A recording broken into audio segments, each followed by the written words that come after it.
Magandang araw mga kapanahon, ito si Ana Panahon na may dalang babala para sa lahat ng uri ng panahon.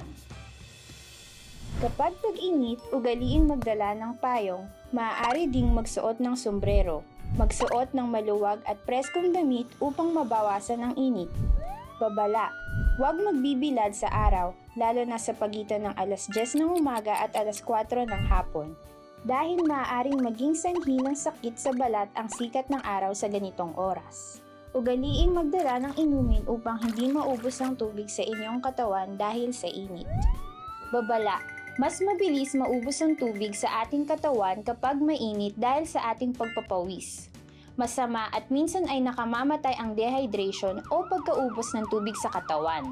Kapag tag-ulan, ugaliing magdala ng payong pa rin, pwedeng magdala ng sombrero, kapote at bota kung may baha. Babala, huwag magpapaulan dahil maaari kayong magkasakit gaya ng sipon, ubo at lagnat dahil dito. Huwag lulusong sa baha dahil maraming sakit na maaaring makuha sa maruming tubig. At kapag bumabagyo, huwag lalabas ng bahay dahil mapanganib ang malakas na hangin at ulan.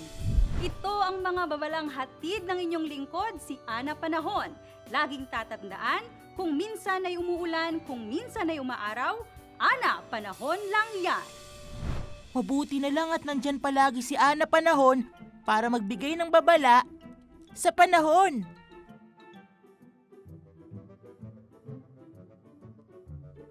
Oh, Ate Michelle, saan ka po nang galing? Maulan po ba sa labas o mainit? At ano po yung mga dala nyo? Wala ito. Gusto niyo bang papakita kasi ako ng mga larawan tungkol sa arroz caldo ni Lolo Waldo? Pero bakit po? Napanood ko kasi si Ana Panahon tungkol sa kanyang mga babala.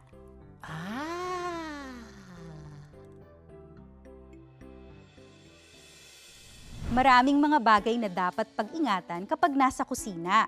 Nakikita niyo ba ang apoy sa ilalim ng kaldero? Nakasindi ang lutuan kaya ito ay may apoy. Mapanganib ang apoy. Maari itong makasunog o makapaso. Kailangan ding mag-ingat sa paghawak sa kaldero. Mainit ito, kaya kailangan gumamit ng panghawak kung ito ay aalisan ng takip o gagalawin. May hawak na gunting si Tatay Sitos, dapat maging maingat kapag may hawak na matatalim na bagay gaya ng gunting o kutsilyo at iba pa. Kung hindi tayo mag-iingat, maaari tayong makasugat ng ibang tao o kaya ay masugatan ng ating sarili. Umuusok ang laman ng kaldero. Umuusok din ang laman ng mangkok ni Tatay Sito.